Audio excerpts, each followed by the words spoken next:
So friends, আজকে আমি তৈরি করতে চলেছি এক ধরনের পরোটা বা বলতে পারেন আলুর পরোটা। তবে এই আলুর পরোটাটা একটু অন্য রকমের। আমি একটু অন্যরকম টেস্টের এবং অন্য পদ্ধতিতে তৈরি করার চেষ্টা করেছি। খুব সিম্পল ওয়েতে দেখানোর চেষ্টা করেছি। আশা করছি আপনাদের ভালো লাগবে। এখানে আমি হাফ কাপ পেঁয়াজের বেরেস্তা করে নিয়েছি, সেই সঙ্গে আমি লঙ্কাটাকেও ভেজে নিয়েছি। ঝালটা আপনারা অবশ্যই নিজেদের স্বাদমতো অ্যাড করবেন। এবং দিচ্ছি এখানে হাফ টেবিল স্পুন লবণ। লবণটা আপনারা নিজেদের স্বাদমতো অ্যাড করবেন।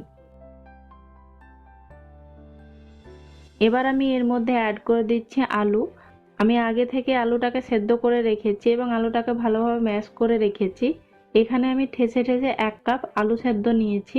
এখানে আমি অ্যাড করে দিচ্ছি 1/3 কাপ ধনে পাতা কুচি,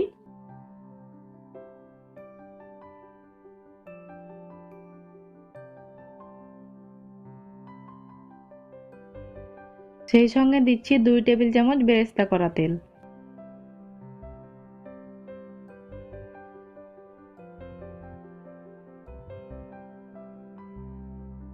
আমি এখানে ময়দা নিয়েছি, এর বদলে চাইলে আপনারা গমের আটাও ইউজ করতে পারেন।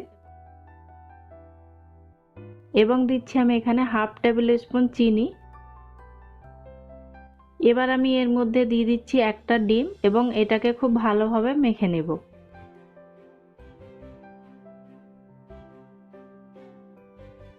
এই মিশ্রণটা বেশ শুকনো শুকনো লাগছে, তাই আমি এখানে আরো একটা ডিম অ্যাড করছি।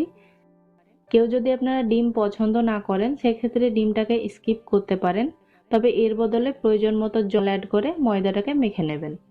খুব ভালোভাবে যাতে মেখে নেওয়া যায় তাই আমি কিচেন প্ল্যাটফর্মে নিয়ে নিয়েছি এবং কিছুটা ময়দা ছড়িয়ে খুব ভালোভাবে মেখে নিচ্ছি। এর মধ্যে আমি অ্যাড করছি কিছুটা ভেজিটেবল অয়েল। আপনারা এর বদলে ঘি অথবা বাটার ইউজ করতে পারেন। এই ডোটা আমার খুব ভালোভাবে মেখে নেওয়া হয়ে গেছে। এবার এটাকে আমি 10 মিনিটের জন্য রেস্টে রেখে দিচ্ছি। ফিরলাম আমি 10 মিনিট পর। এবার আমি লেচি কেটে নেব। আপনারা নিজেদের পছন্দ মতো ছোট বড় করে পরোটাটা তৈরি করে নেবেন। আগেও আমি আপনাদের সঙ্গে একটা আলুর পরোটা রেসিপি শেয়ার করেছি, তবে সেটা ডিফারেন্ট টেস্ট এবং ডিফারেন্ট পদ্ধতিতে তৈরি করেছি। চাইলে আপনারা সেই রেসিপিটা একবার দেখে নিতে পারেন। ডেসক্রিপশন বক্সে লিঙ্কটা দেওয়া আছে। খুবই সফট এবং স্টিকি টাইপের, তো এখানে বেশ কিছুটা ময়দা ছড়িয়ে নিয়েছি এবং আমি এটাকে বেলে নিচ্ছি। একটু দেখতে ভালো লাগার জন্য আমি একটা এরকম ঢাকনা নিয়েছি। ঢাকনা দিয়ে এটাকে আমি সমানভাবে কেটে নিচ্ছি। এটা কিন্তু অপশনাল, আমি জাস্ট একটু দেখতে ভালো লাগার জন্যই করছি। আপনারা চাইলে অন্য কোনো শেপে পরোটাগুলোকে বেলে নিতে পারেন। এবার আমি এই পরোটাটাকে সেঁকে নেব। তো তাওয়াটাকে আগে থেকে আমি গরম করতে বসিয়ে দিয়েছি, হালকা একটু গরমও হয়ে এসেছে। এখন আমি একটা পরোটা দিয়ে নিচ্ছি এবং সেঁকে নিচ্ছি। জাস্ট কিছুক্ষণ হয়ে এলে এটাকে একবার টার্ন করে নিচ্ছি।